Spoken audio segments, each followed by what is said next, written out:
The journey towards the actualization of the political dreams of Senator Victor Umeh in the 2015 Anambra Central Senatorial election was marred with incessant litigations by the opposition party.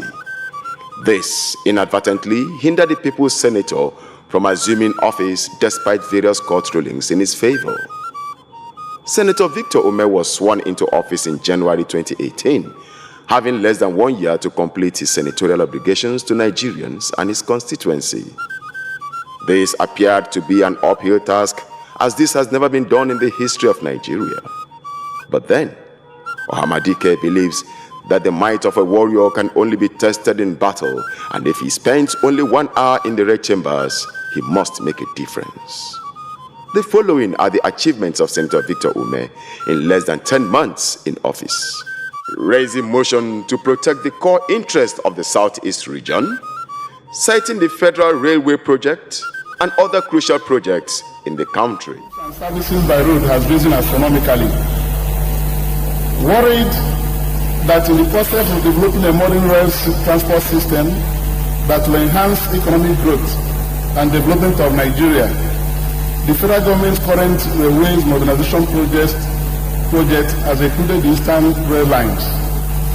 Further worried by the non-inclusion of the Eastern Rail Lines, which connects the eastern parts of the country to the northern parts of the country in the 2018 budget proposal and recent approved $6.8 billion foreign loan dedicated to this program. Convinced that the people of the southeast and south-south of Nigeria will continue to feel neglected if the Eastern Rail Lines, outdated narrow gauge rails, are not converted to standard gauge rails.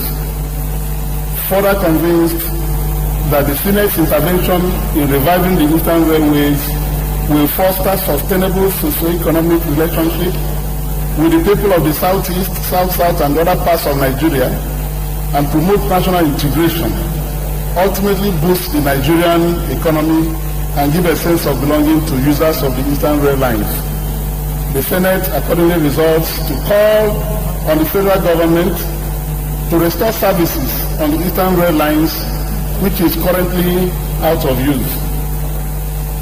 2, the Senate resolves to call on the federal government to include the Eastern Rail Lines in its ongoing railway standardization program and reflect them in 2018 appropriation bill for implementation, and urge the federal government to include the Eastern Rail Lines of the Nigerian Railways as one of the beneficiaries of the $6.8 billion loan approved towards the standardization and modernization of the Nigerian Railways.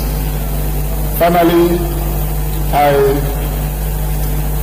call on my distinguished colleagues and this distinguished Senate to support this motion. I represent Anambra Central Senatorial District.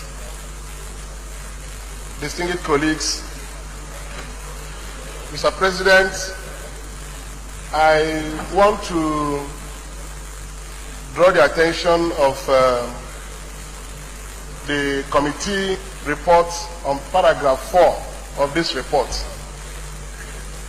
Meanwhile, I've looked at the CVs of the 4 nominees, and I want to say that they have very rich background and experience and education to work in the Economic and Financial Crimes Commission. But I find paragraph 4 in page 6 of this report very worrisome. The committee noted that 3 out of the 4 nominees from the North Central were from the North Central, Northeast, Northwest, and Southwest geopolitical zones. 1 nominee is from the Southwest, that is Mr. Deleke Adebayo Rafiu. Mr. President, the committee noted that this composition of this commission is not in accord with the provision of section 14(3) of the Constitution, which deals on federal character.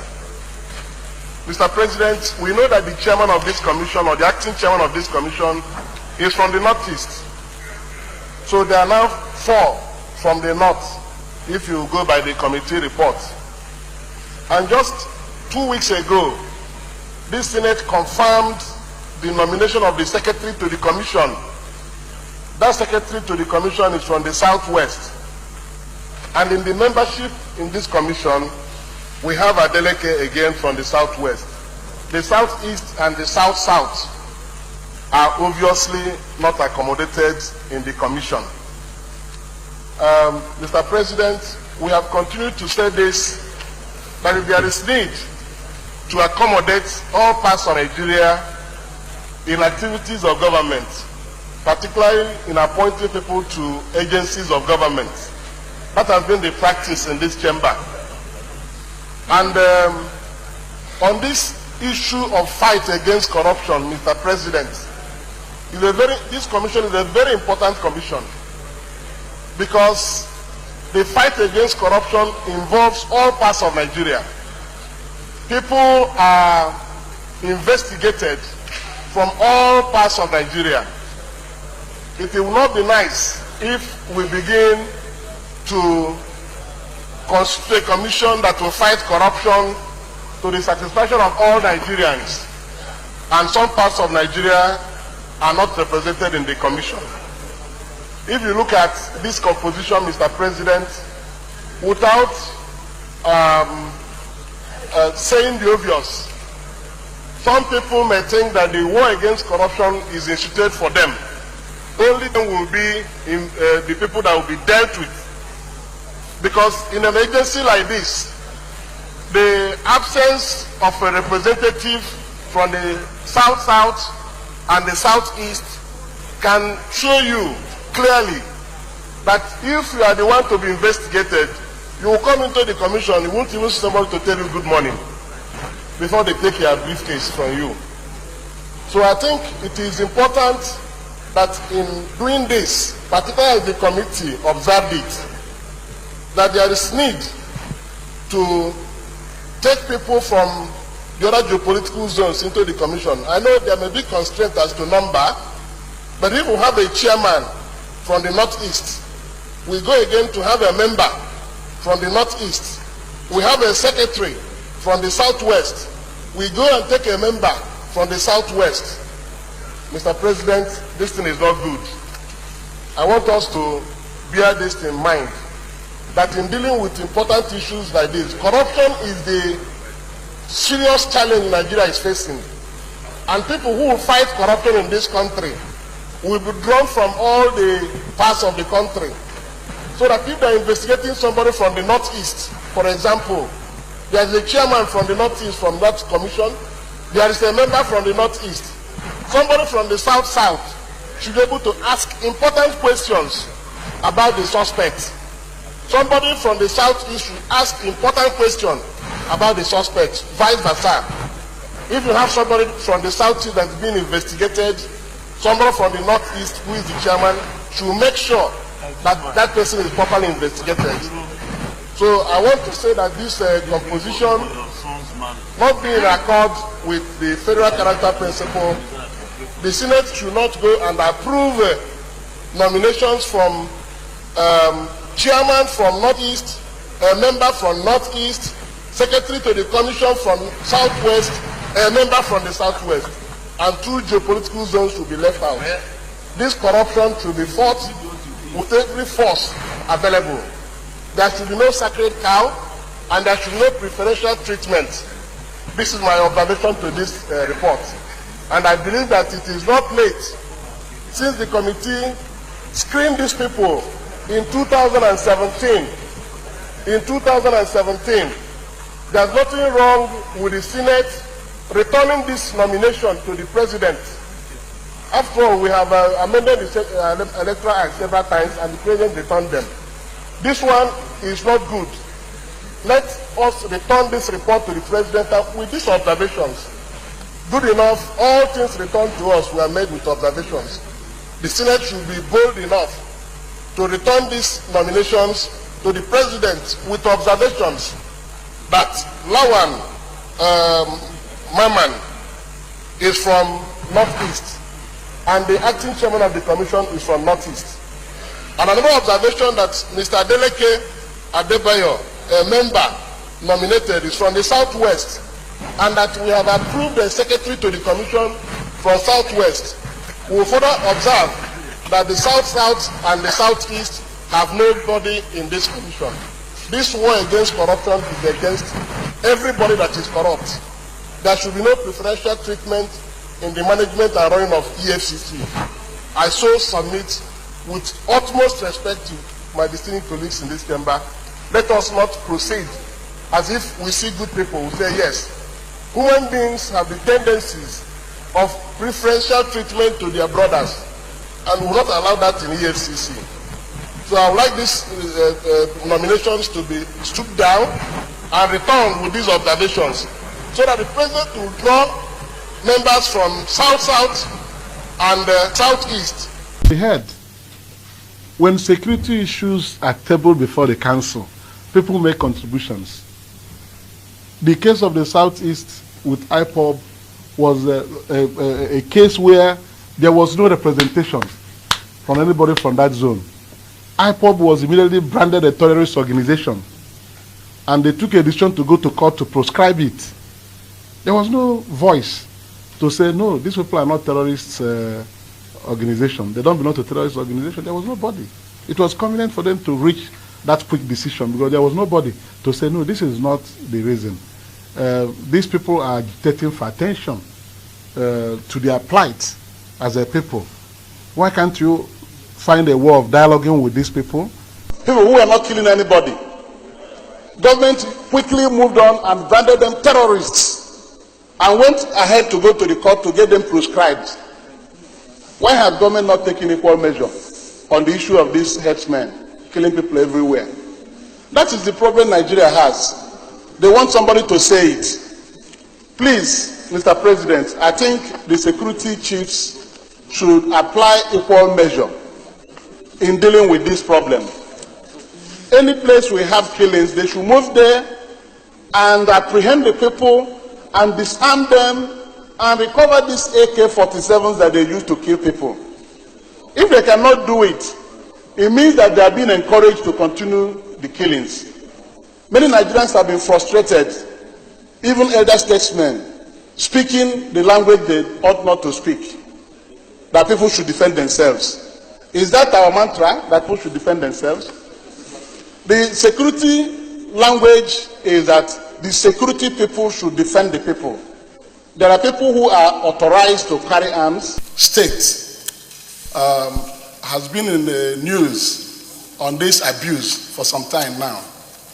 But it behoves on me to point out to this distinguished Senate that vigilante services have worked in some states of the Federation in helping to maintain peace and security in those states. I give you Anambra State as an example. The Anambra State Vigilante Group was established about 9 years ago due to the high rate of crimes in that state. And the State Assembly passed a law establishing it. The vigilante services in Anambra State is so structured that even the commander is a retired commissioner of police. There is no person serving in that vigilante service group in Anambra State that is not known by the commander and other people working in that group. So I want us to treat the issue of Kogi as a special case, and in those areas where we have serious security challenges in the country. Just about 2 weeks ago, there was an order by the Inspector General of Police that small arms in the possession of these vigilante men should be withdrawn. That order caused tension in Anambra State. Because today Anambra State prides itself as the safest state in Nigeria. Before, it was very notoriously unsafe. These vigilante people have complemented the efforts of the conventional security forces in combating crime. The place is very safe now. And when I went home last weekend, even religious leaders whispered to me that this order to withdraw arms, they are not comfortable with it. The vigilante people have supported the security efforts of the government in Anambra State, and the place is very safe. I appreciate that in some places, like in the Northeast and Zamfara Northwest, and now in Kogi, people who parade themselves as vigilante people may have misused the opportunities of the arms they carry. So I want to say that it is important why we condemn vigilante in some states. We have to commend the use of vigilante in places where it has worked very effectively, like in my own state. That was why I was insisting that I should be recognized to speak when I was waving my hand. My people want these vigilante services in Anambra State. Indeed, if you dispense with vigilante services in Anambra State, the spate of insecurity will return. And our people are very anxious about it. The governor of Kogi State has not used this opportunity in a noble manner. What we have heard from our distinguished colleagues from Kogi State remains source of worry. So I want this distinguished Senate, if they want to intervene on this issue, let them isolate those states where vigilante services have been used to abuse people and terrorize the people. It will not be accepted. So I join in condemning what happens in Kogi, but at the same time, I'm constrained to bring to your attention, Mr. President, that the people of Anambra State cherish the vigilante services they currently have. So if there's anything that will be done, I would like us to put it in a manner that where they have, these vigilante groups have posed threats to lives of other people and free movement of people, action should be taken against them in those states. And as they come up in other states, we can expand our intervention. Thank you, Mr. President. Agreed. Anambra State Establishment Bill 2018. Mr. President and my highly respected colleagues, permit me to lead this debate on this very important bill, which seeks to provide for the establishment of Federal University of Education, Aguleri, in Anambra State. This bill was read for the first time in this hallowed chamber on Tuesday, 17th day of April 2018. Mr. President, my distinguished colleagues, we all know that education is the bedrock of every modern society. The existence of a sound and robust educational system in any country is predicated on the availability of qualified and well-trained teachers to impact the required knowledge on the students. Thus, the need to have a strong system in our educational sector that shall continuously produce well-qualified and trained teachers, as it is obtainable in other developed countries, cannot be overemphasized.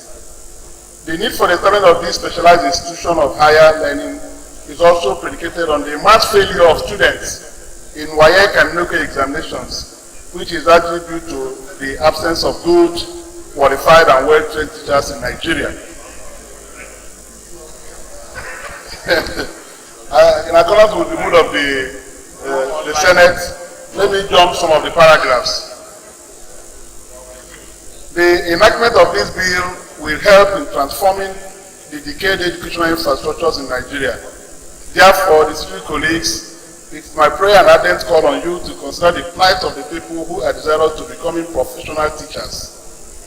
Mr. President, distinguished colleagues, let me also stress the fact that the location of the university site, Aguleri, an ancient and historic city, is instructive, having gone through prolonged war in the history of Aguleri War.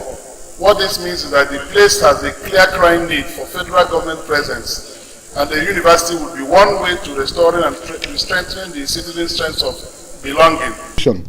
Which guarantees the federal character principle in the way we do things in Nigeria, and the provisions specifically on the composition of the National Defense Council, which listed the members, and also in one leg gave the president, who is the commander-in-chief of the armed forces, the latitude to appoint anybody he deems fit into that council whether you are a service chief or not, the president reserves the right to appoint anybody into the National Defense Council as he deems fit.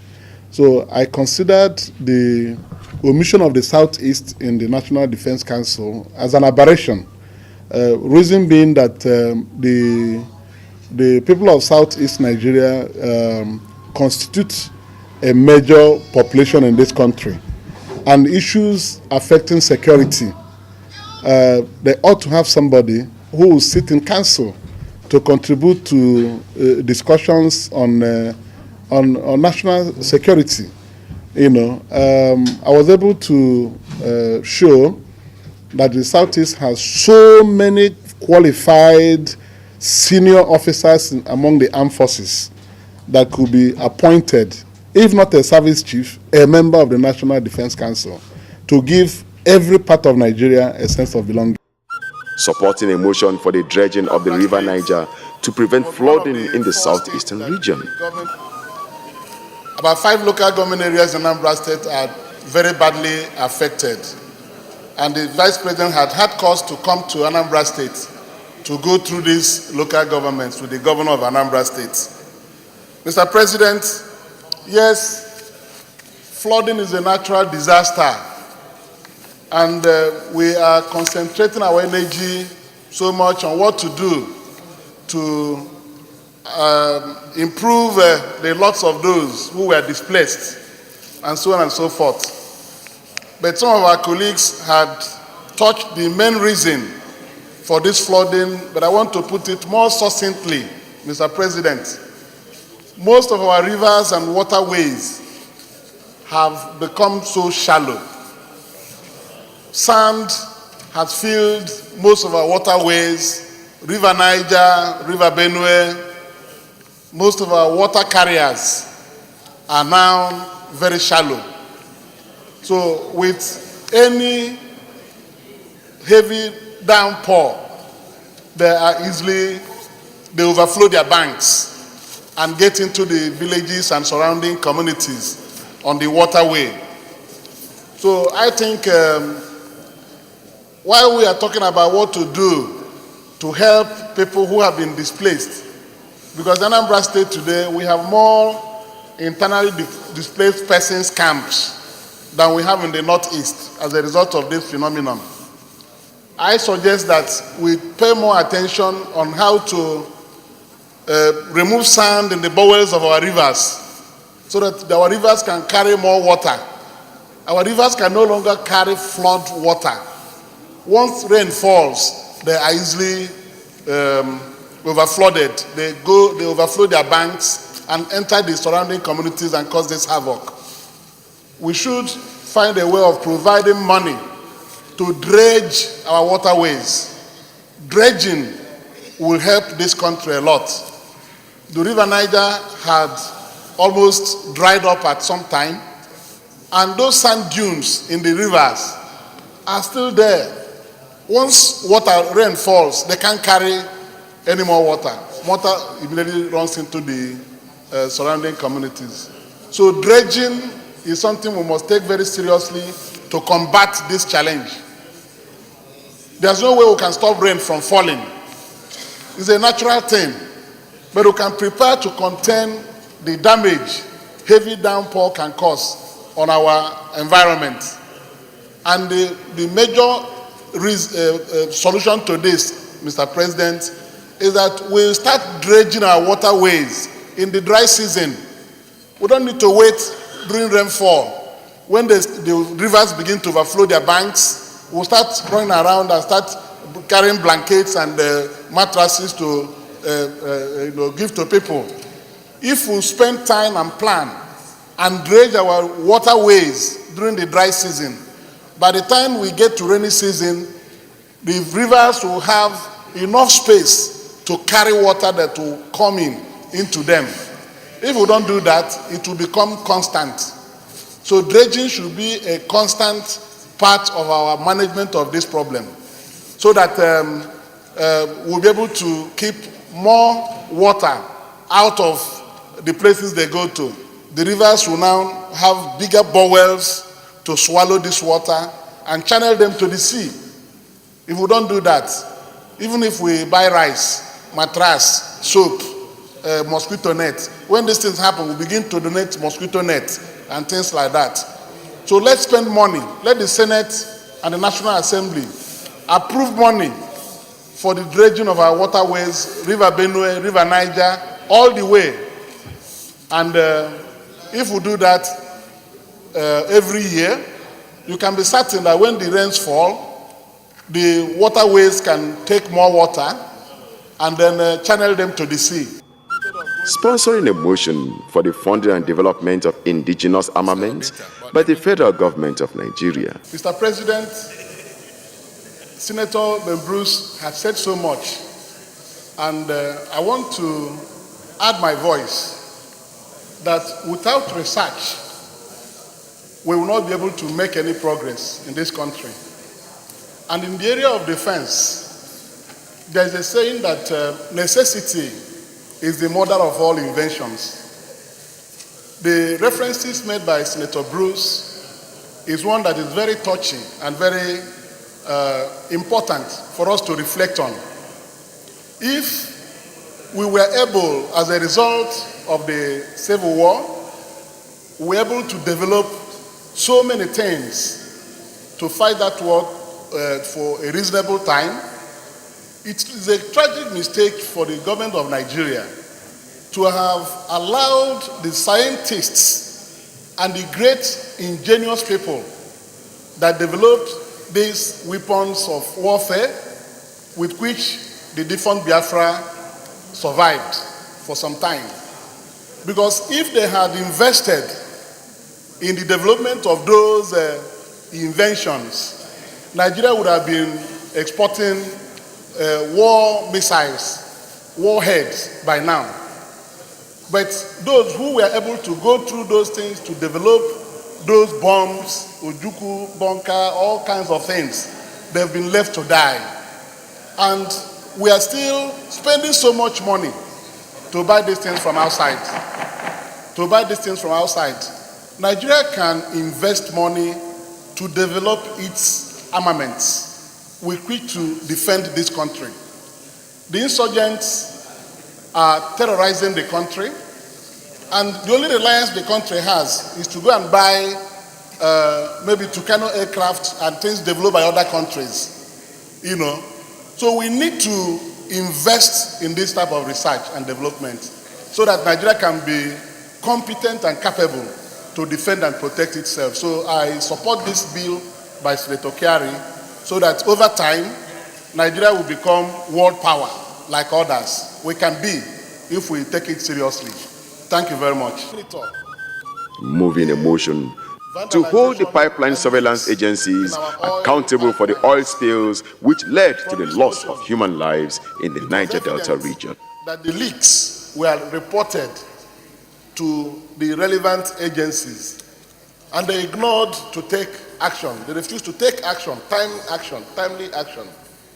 If NOSDRA and its agents and DPR had gone in to rectify this leak, it wouldn't have led to loss of human lives, totaling 150. It is regrettable that after this report was made, nothing was done. And of course, from the report and the motion, the policemen that were in this location started trading on the opportunity. People started going to scoop petrol from the pipeline, from this leak. They were going there with buckets and jerry cans to tap from the pipeline, and the business was flowing, it was booming. If you tip police officials with some money, they allow you go to the pipeline and scoop petrol. And eventually, due to negligence and dereliction of duty, this thing caught fire and killed a lot of people. I support the prayers that the agencies charged with pipeline surveillance and detection of oil spill, oil leaks that failed to do their job should be invited. officials of these agencies should be invited. We've continued to play with human lives in this country. It's not good. Just yesterday, you saw what we went through in this chamber. Everybody bowed in grief when somebody who was in captive was held and the deadline expired. Government did nothing and the person was executed. This one again is oil spill, oil leak. The agency's child responsibility of ensuring that an immediate leak is reported decided not to do anything. And fire came as a result of this negligence and killed 150 people. So they should be summoned. We should not continue to play with human lives in this country. People continue to die. People draw their salaries. They do all kinds of things without doing their work. So I support this motion that the agencies should be invited, and for NEMA to, of course, NEMA cannot restore life. I've always continued to worry about when things that could be prevented are not prevented. When the catastrophe lands on us, we'll start calling on NEMA to go and send relief materials. You cannot recover lives that have been lost. There's nothing NEMA can do to recover the lives of 150 people.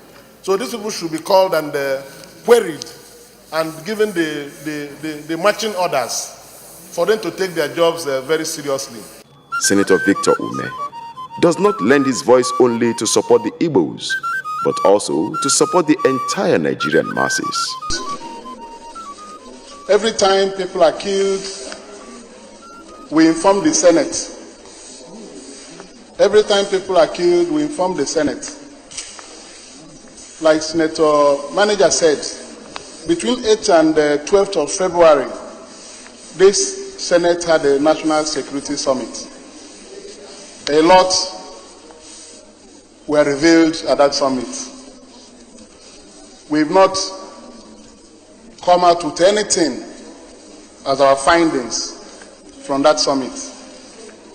In fact, shortly after the summit, the killings in Zamfara took place. Many people were killed, about 39 persons, followed by the killings in Kogi, about 32 persons. And we condemned this orgy of killings in this chamber. I remember that I contributed in that debate and queried the competence of people that were given these responsibilities to discharge on behalf of Nigerians. Protection of lives and properties. Some moves were made. People were drafted to Taraba and Benue. Some movements were made, and we thought things will start to happen. But these killings have continued in those places. Mr. President, I think the problem is that we are not telling ourselves the truth. Senator Kabiru Marafa wanted to talk about tribal and religious sentiments over this issue. I think that is misplaced. Because when we are condemning the killings in Zamfara, in the northeast, in Benue, in Kogi, and so on and so forth, I don't come from those areas of Nigeria. But we stood up here and condemned that. I think the problem is the discriminatory attitude of the security agencies in dealing with this problem. Senator Ashafa brought this motion using ATM transactions to illustrate what's going on in the banking sector. But this is just a small tip of the iceberg, this type of charge he complained about. Most times, when we see debit charges on our accounts, people just gloss over them because they may be 52 naira, 100 naira, 150 naira. But like Senator Boacha said, when you aggregate all the customers a bank has and apply these charges, it runs into hundreds of millions of naira. It's not just that.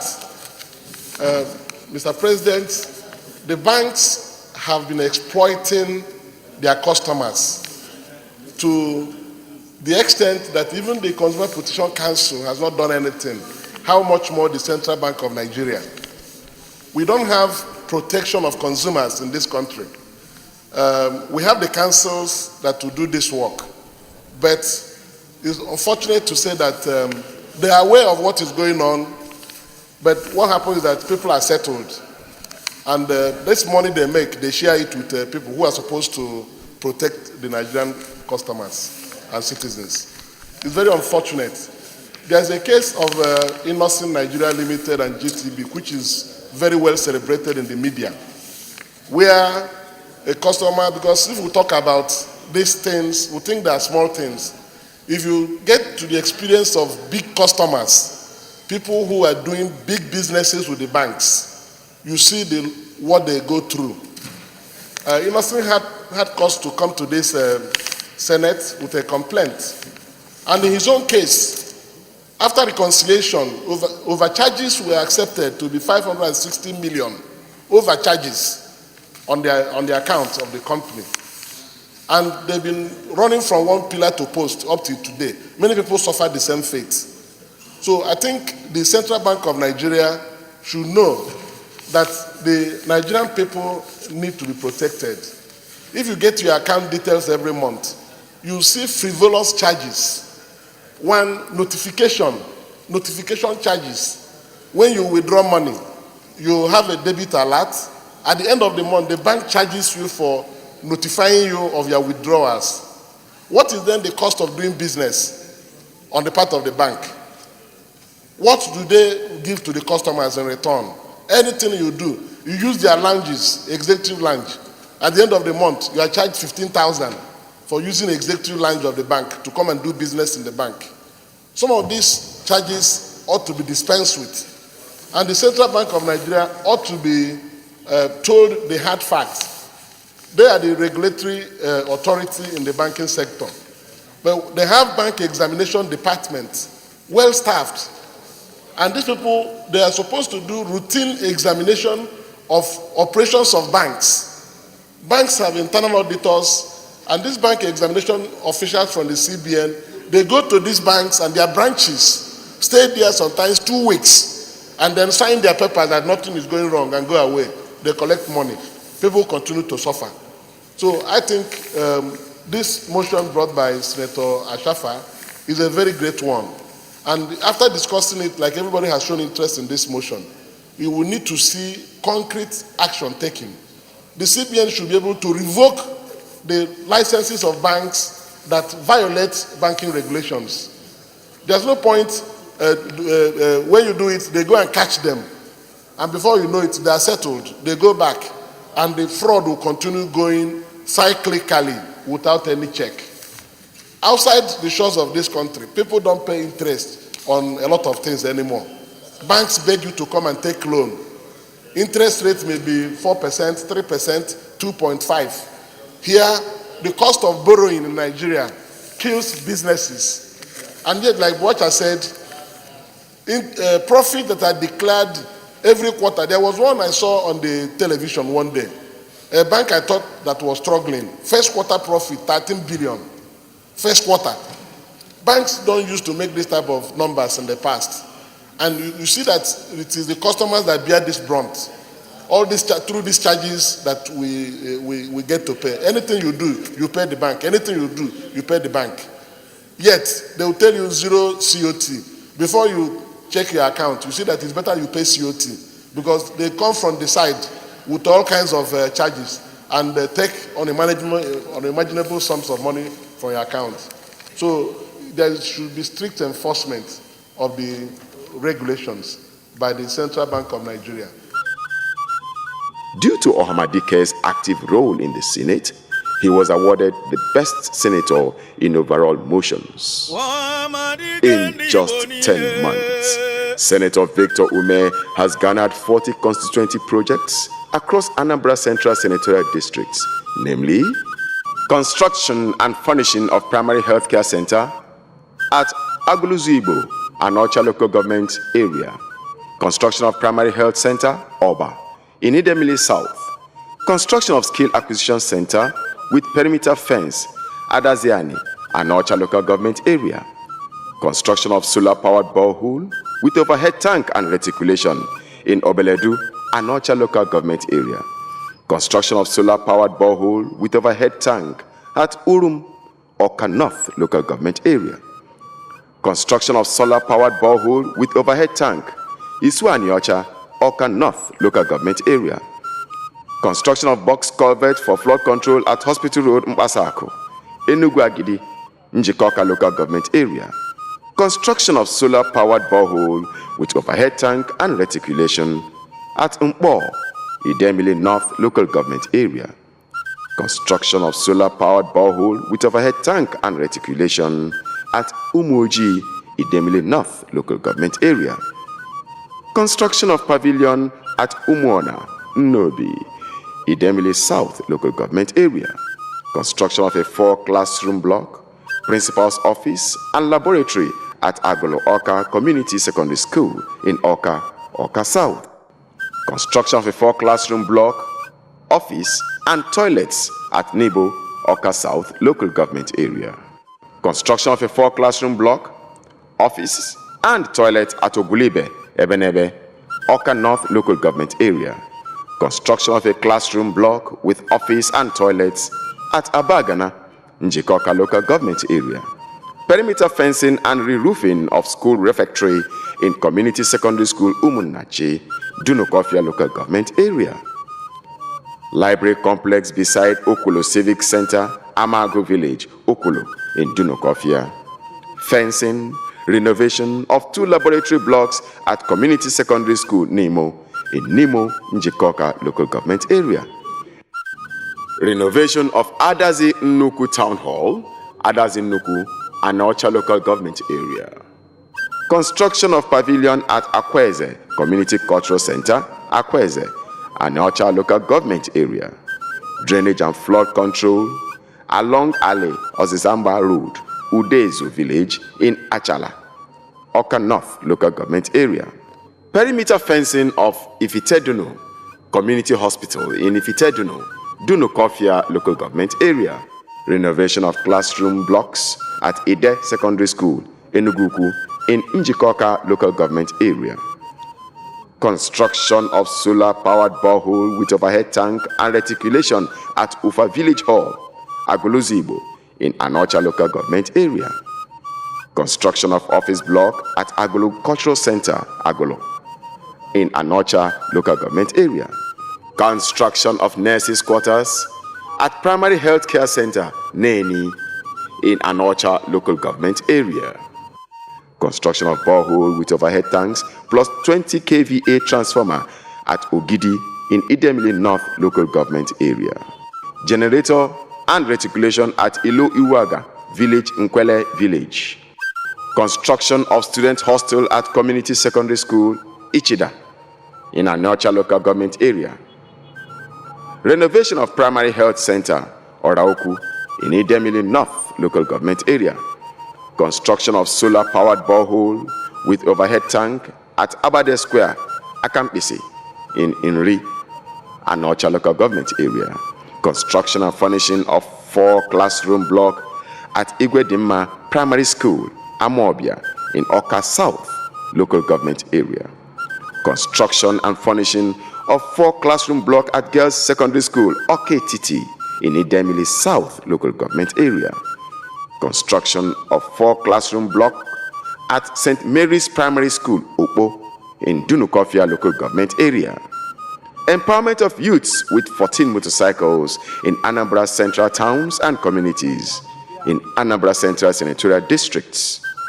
Re-roofing and renovation of Ifite Civic Center, Aguluzibo, in Anocha local government area.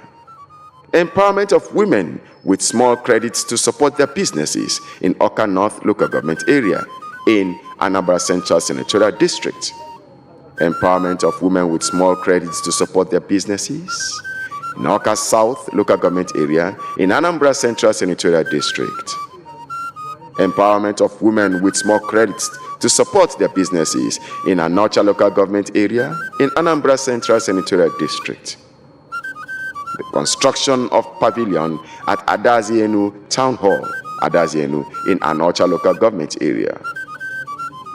construction of solar-powered borehole overhead tank and reticulation in Umudioka in Dunokofia local government area. Senator Victor Umeh is a hardcore philanthropist who over 11 years have awarded scholarships to 600 students from primary school to university.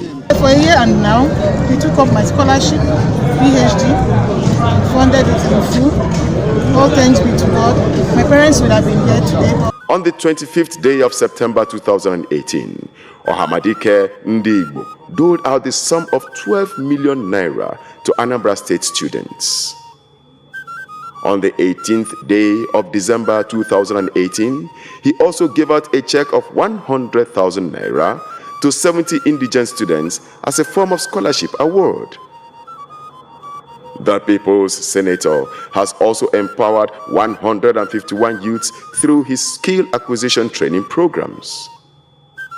Senator Victor Umeh, believing in giving power to the youths, has donated 31 tricycles to empower Anambra Central senatorial youths.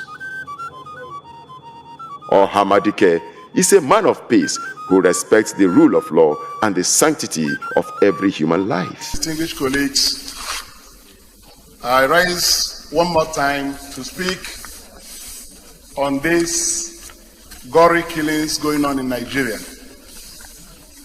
Last week, I contributed here on the issue of Nasarawa State. But I rise this morning not to say a new thing, but to draw the attention of the Senate to the new dimension the killings in Benue 2 days ago added to the problems facing the country. The President of the Federal Republic of Nigeria, President Muhammadu Buhari, in his condolence message to the people of Benue State and in condemnation of the killings that took place in Benue State on Tuesday, added very importantly that these killings and the perpetrators are trying to stoke religious conflict in Nigeria. Mr. President, this is the new dimension, and this is the fact of the matter. Killings have been going on, we've been condemning them, but this killing of Tuesday inside a church where 2 reverend fathers were killed and 17 worshippers were also murdered had opened a new vista in the challenges. It is just like gunmen running into a mosque, killing the imam and the worshippers in the mosque. The country cannot see this type of thing and come up with condemnation. Religion is a very volatile issue in any nation. Myself and Senator Francis Ali McKenna, both of us are Papa Knights of the Catholic Church. So we feel very pained about this killing of Tuesday. We value priests, we value God, we value our faith. And if people can be killed this way, without an immediate drastic action coming from government, this thing will continue. That was what I said last week. No doubt, Senator Victor Umeh is a rare gem, an icon who deserves accolades for these tremendous achievements in just 10 months in office. Imagine the great things he could have achieved in 4 years. Ndị Anambra Central, ndị Igbo ọma na-ege ntị. Aha m bụ Chief Sen Victor Umeh OFR, Ohamadike, ndị Igbo dike jeje mba. Ana m ekene unu wee na-asị unu oge akara aka erugo, oge ga-eji mee nghọpụta onye ga-anọchite anya ndị Anambra Central n'ebe a na-eme iwu na Abuja na Senate. Wee na-asị unu ụmụnne ndị oku unu fichie aka n'anya welu binye aka ebe ga-abara unu uru. Nwa bụ Ohamadike bụ onye unu maara amalụ. ana m anọchitebe anya ụnụ n'ụjọ dị iche iche ụnụ maalụ etu m si eje na etu m si ana wee na-ayọ ụnụ biko ka ụnụ binyere aka ebe sere ọkụkọ. Ọ bụrụ na nruo n'ebe a na-ekwu maka ya ka ụnụ ga-afụ ife m ga-eme ma nruo emego n'oge emere ọgbakọ nke a na-akpọ National Conference wee nọchite anya ụnụ ọfụma kwuoro ụnụ ọnụ ụnụ ka ndị Naijiria wee gaa anyị ntị. Ọ ife m ji pụta ka njebe nya m sineti na nruo ebe anwa ebe a ka a ga-achịkọta okwu niile e kwuru na National Conference ka ọ bịa na mmezu ka enye ndị Igbo otu steeti nke aka mkpa ka nke zuo isi nruo n'ebe anwa na a ga-ama na ndị Igbo nọ n'ebe afọ. Ụmụnne m, ka anyị kwado aka tụnyere Senator Victor Umeh na 2019 Anambra Central Senatorial Election. Bịa binye aka ebe esere ọkụkọ maka ọganihu ụmụ Igbo. Apka onye ga-ejere anyị sineti Sen Victor Umeh ya ga-eje. Onye ga-ejere anyị sineti Sen Victor Umeh ya ga-eje.